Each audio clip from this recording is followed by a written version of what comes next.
हमारे साथ दो खास मेहमान बने हुए। प्रीति श्रीवास्तव जी, मैं आपके पास आ रही हूँ। जिस तरह से हमला हुआ, क्या यह खुफिया इनपुट्स का फेलियर नहीं है कि नेतन्याहू के घर तक हिजबुल्लाह का ड्रोन पहुंच जाता है? कि क्यों आखिर ऐसा हुआ? और ईरान का अभी सिर्फ एकमात्र टारगेट नेतन्याहू ही है, उनका खात्मा है, आपको लगता है? दीदी देखिए, जो ड्रोन जितने भी एक उसका पैकेज आया था, 3 ड्रोन का पैकेज बताया जा रहा है, उसमें से एक स्लिप इन कर गया। तो आपको ये भी जानना दर्शकों को ज़रूरी है कि एयर डिफेंस नेटवर्क कितना भी पोटेंट हो, कितना भी सक्षम हो, कितना भी स्ट्रांग हो, there is always a probability of some low flying target to get slip through. ये होता है। आपने देखा था कि जो हमारा 9/11 का हमला हुआ था, उसमें पेंटागन के ऊपर भी कुछ चीज़ें गिर गई थी, एक हवाई हमला हुआ था, एक पोर्शन डैमेज हो गया था।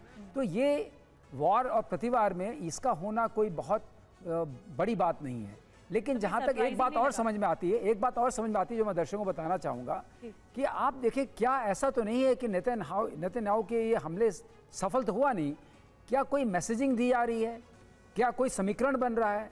क्या अमेरिका को एक तरीके से ये लेवरेज दिया जा रहा है कि आप इजराइल को सपोर्ट करते रहें डिस्पाइट कोलैटरल जिसे हम कहते हैं damage to the civilian population? ये चीज़ें भी जो युद्ध होता है उसमें ये देखना पड़ता है कि आप एक मौका ढूंढते हैं, अपने आप को एक मौका देते हैं जिसका इस्तेमाल करके आप अटैक करते हैं। तो ईरान ने अभी तक इसको कबूला नहीं है कि उन्होंने इसको रचा है, और हिजबुल्लाह ने भी इसकी जिम्मेदारी नहीं ली है। तो ये क्या हमला है? हिजबुल्लाह को जिम्मेदारी लेने में क्यों संकोच हो रहा है? किस बात का संकोच है? बड़ी बात ये भी एक तरह के प्रश्न चिन्ह हैं। कई सवाल अब भी हैं, लेकिन हमला करने की फिराक इस वक्त है ईरान की भी और फितरत है हिजबुल्लाह की भी। तो अब देखना होगा कि आगे इस कैसे रणनीति बनाई जाती है इजराइल की तरफ से जवाब देने के लिए, ईरान को भी और हिजबुल्लाह को भी। बहुत बहुत धन्यवाद दोनों खास मेहमानों का, ब्रिजेश जी आपका भी और श्रीवास्तव जी आपका भी, इस पूरी चर्चा में शामिल होने के लिए। अब आपको बताते हैं, इजराइल के लिए अब सब्र रखना बहुत मुश्किल है, क्योंकि हमला सीधे प्रधानमंत्री नेतन्याहू को टारगेट करके किया गया है। ईरान और इजराइल में युद्ध की तैयारी के बीच नेतन्याहू पर हमला एक ऐसी चिंगारी की तरह है जिससे युद्ध का भड़कना तय माना जा रहा है। बाइडेन ने भी पुष्टि कर दी है कि ईरान पर हमले की तारीख और वक्त तय है। सिनवार और नसरल्लाह को मारने के बाद इजराइल को यह एहसास हो चुका है कि हिजबुल्लाह और हमास जैसे संगठन उसके चीफ को खत्म करने से भी जीवित रहेंगे। इसलिए अब सीधा प्रहार ईरान पर होगा ताकि इजराइल अपनी सुरक्षा सुनिश्चित कर सके।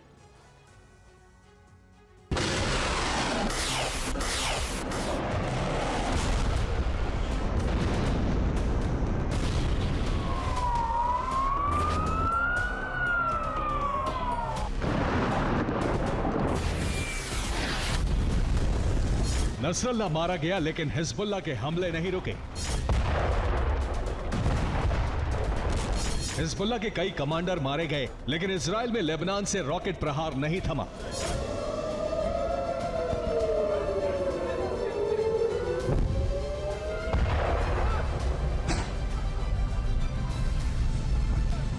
अब सिनवार को खत्म कर दिया, लेकिन हमला सीधे नेतन्याहू के घर पर हुआ।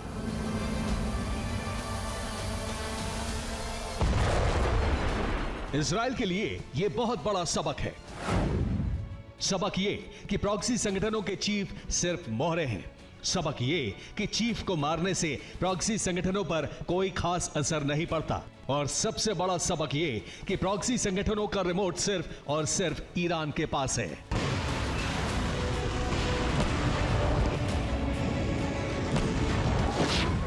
साफ है कि इजराइल का मिशन तभी पूरा हो सकता है, इजराइल तभी सुरक्षित हो सकता है, जब प्रॉक्सी संगठनों के सबसे बड़े आका को खत्म किया जाए, और वो ईरान है।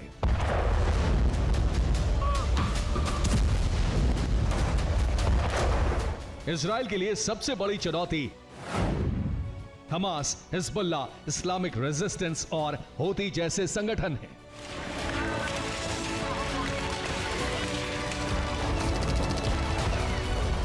इन संगठनों में कई सीनियर नेता हैं, लेकिन ये सब ईरानी जनरल्स की बात मानते हैं, उन्हीं के ऑर्डर्स को फॉलो करते हैं। इसलिए इजराइल के लिए अब ईरान से युद्ध करना जरूरी हो चुका है।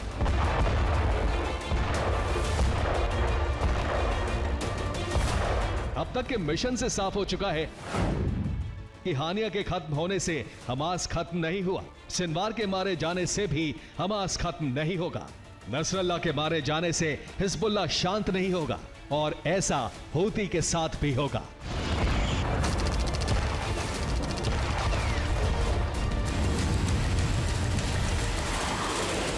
यमन में अमेरिका और ब्रिटेन कई बार हवाई हमले कर चुके हैं। इजराइल सीरिया तक में बम बरसा रहा है,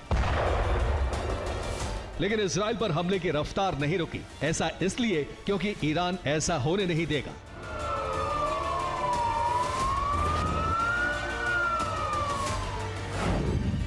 ईरान किसी संगठन को फंड की कमी नहीं होने देगा। ईरान हिजबुल्लाह को लड़ाकों की कमी नहीं होने देगा। हमास 1 साल बाद भी खत्म नहीं किया जा सका है।